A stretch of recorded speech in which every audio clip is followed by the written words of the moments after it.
Então, agora nós vamos falar sobre os pontos frágeis da avaliação de desempenho, os pontos mais frágeis da avaliação de desempenho.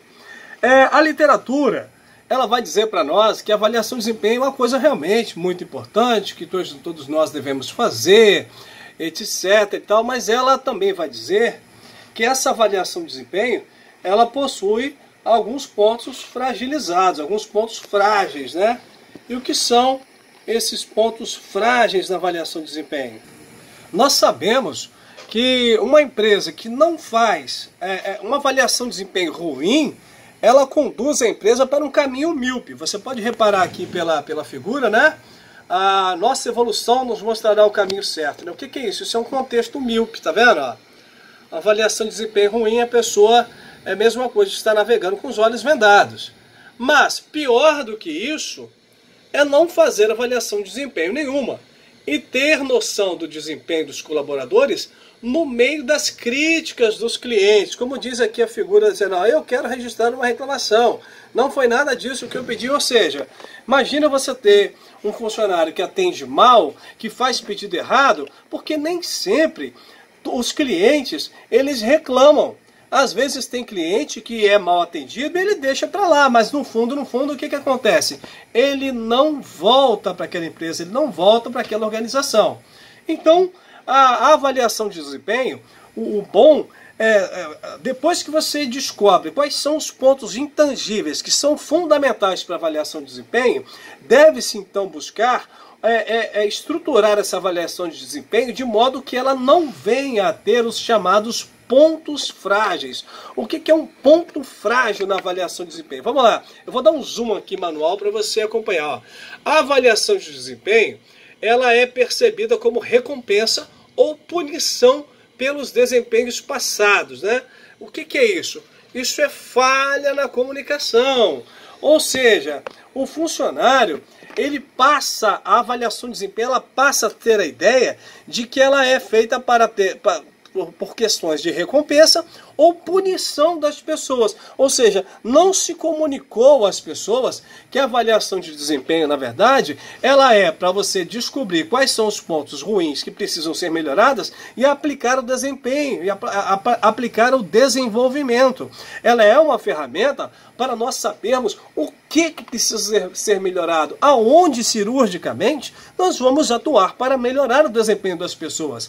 Num segundo momento, a ênfase é dada mais ao processo burocrático do que uma análise crítica e objetiva. Ou seja, quando essa análise ela é feita apenas de modo burocrático, isso significa que houve falha no planejamento da avaliação de desempenho. Uma avaliação de desempenho mal planejada, ou seja, qual é o objetivo que nós queremos atingir, né? O que nós queremos que aconteça depois da avaliação de desempenho? Então, se a comunicação ela é mal feita e se essa avaliação ela é mal planejada, ela acaba se tornando mais um processo burocrático do que uma análise que realmente vai nos mostrar, vai chegar aos objetivos. E qual é o objetivo que nós queremos?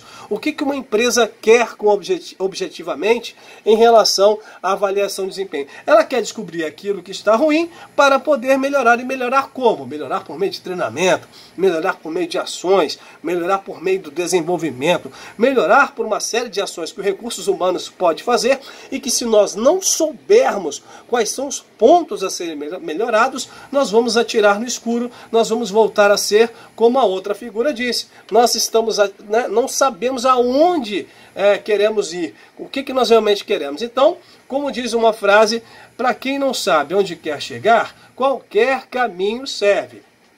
Um outro ponto que a literatura nos mostra sobre avaliação de desempenho são processos, veja, percebidos como injustos ou tendenciosos, né? Imagine uma pessoa se utilizar da avaliação de desempenho para poder, de repente, se vingar de outras pessoas, ou usar a avaliação de desempenho de forma pessoal, injusta, tendenciosa, sem critérios específicos. Ou seja, isso é o quê? Isso é falta de critério. Quando não existem critérios bem elaborados e bem estabelecidos, então a avaliação de desempenho ela pode ser interpretada pelas pessoas da empresa como um processo injusto ou como um processo tendencioso. Outro ponto a ser levado em consideração é quando o processo avaliativo ele se perde em fatores irrelevantes ou fatores que não agregam absolutamente nada a coisa alguma. O nome disso é falha no conteúdo. Então, a avaliação de desempenho, resumindo, ela precisa ser bem comunicada. Por que ela está sendo feita? Senão ocorre uma falha na comunicação e as pessoas vão perceber a avaliação de desempenho apenas como recompensa ou punição por desempenhos passados. Em segundo momento, a falha no planejamento, uma avaliação de desempenho mal planejada, pode conduzir as pessoas a perceberem a avaliação de desempenho como um processo burocrático, muito mais burocrático do que uma análise crítica objetiva. Terceiro ponto, a falta de critérios pode conduzir a avaliação de desempenho a um processo injusto ou tendencioso. Mesmo que ele não seja, as pessoas podem perceber dessa forma. Estamos sendo avaliados por quê? Por causa de quê? Por isso que é importante deixar essa comunicação clara, planejar corretamente e termos critérios muito bem elaborados. E por fim, não pode haver falha no conteúdo. Se o conteúdo for mal colocado, esse processo for mal conduzido, então o processo avaliativo as pessoas podem perceber como irrelevante e não agregar nada a coisa alguma. Veja bem, nenhuma empresa nasceu, você não nasceu, eu não nasci, para que nosso processo de avaliação de desempenho seja mal realizado, né? É claro que mais vale é melhor você ter um processo de avaliação de desempenho, mesmo que ele não seja 100%, do que não ter nada. Mas, a partir do momento que nós já sabemos, nós precisamos então aprender a comunicar essa avaliação de desempenho para tirar o medo de fazer, para que as pessoas não vejam a avaliação de desempenho somente como punição ou recompensa, mas vejam principalmente como um apontamento de pontos, de questões que nós não vimos ainda, um apontamento de pontos a melhorar que talvez estejam além da nossa percepção, para que os recursos humanos possam trabalhar o desenvolvimento. Não se esqueça disso. A avaliação de desempenho sozinha não serve para muita coisa. Ela precisa vir acompanhada de uma série de ações que vão potencializar desempenhos que não estão no nível talvez que a empresa gostaria, e ela vem também para apontar desempenhos que precisam ser mantidos ou que venham a servir de exemplo para outras pessoas. Então, não pode haver falha na comunicação, não pode haver falha no planejamento, não pode haver falta de critérios e nem falha no conteúdo. Resumo da ópera. A avaliação de desempenho ela precisa ser muito bem comunicada, ela precisa ser muito bem planejada, ela precisa ter critérios muito bem colocados e ela precisa ter conteúdos muito bem elaborados. Continuando, a avaliação de desempenho ela pode ter também, ela pode ser feita por meio de abordagens sistêmicas. A avaliação nós chamamos isso de avaliação de desempenho indireta. Por quê? Além de você ter os indicativos de avaliação de desempenho, como aquela avaliação bem elaborada, a empresa ela pode também se valer de critérios de avaliação indiretos. O que são esses critérios de avaliação indiretos? São critérios baseados em pontos, por exemplo, que você pode tirar lá do seu sistema de informação ou de outros indicadores. Por exemplo, uma avaliação de desempenho baseada em indicadores financeiros. Uma vez que o retorno sobre investimento, lucratividade, se a empresa está dando lucro, se o retorno sobre o investimento é perceptível, de alguma forma, eu posso concluir que essa empresa ela está tendo um bom desempenho nas suas atividades como um todo.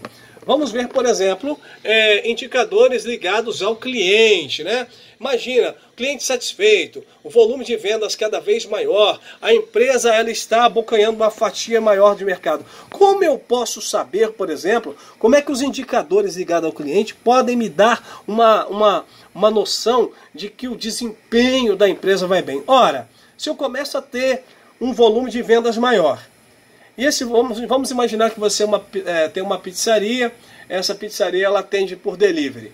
E lá no meu sistema de informação, eu vou percebendo que aos poucos, além do volume de vendas, que esse volume de vendas ele está maior, eu começo a perceber que há um grande número de novos clientes entrando, né, no meu hall de clientes preferenciais. Ou seja, se o número de novos clientes está aumentando, significa que a fatia do mercado ela está o quê? Aumentando. Eu estou tendo uma fatia maior do mercado.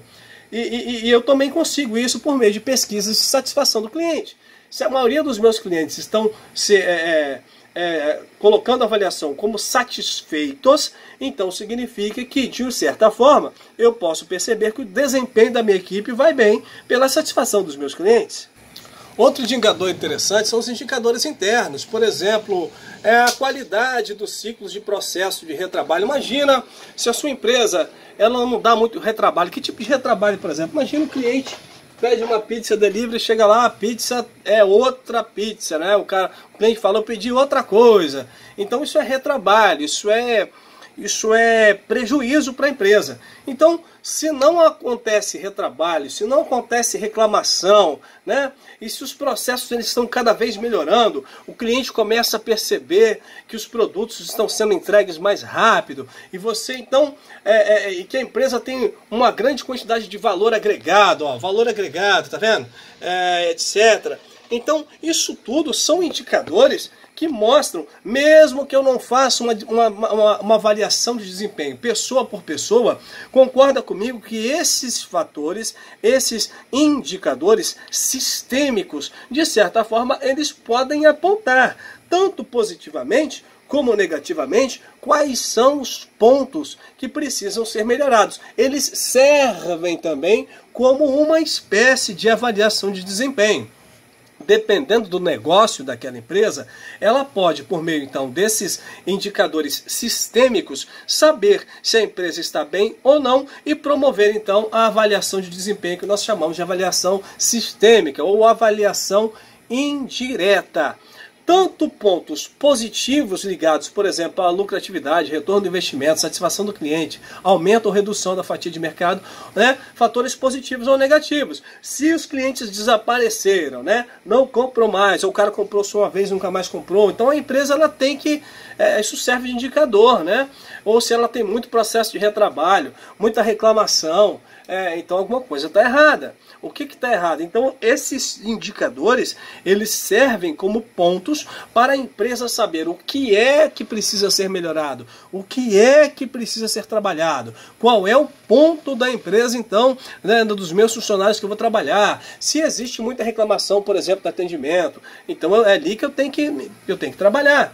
Então veja que a avaliação de desempenho, tanto a avaliação sendo feita funcionário por funcionário, pessoa por pessoa, ela também pode ser feita de forma sistêmica e tudo isso, de certa forma, serve como o quê? Como apontadores, como setas que vão apontar aquilo que está bem e aquilo que não está bem, aquilo que está mal, aquilo que nós devemos manter ou aquilo que nós devemos acabar no contexto da avaliação do desempenho da empresa.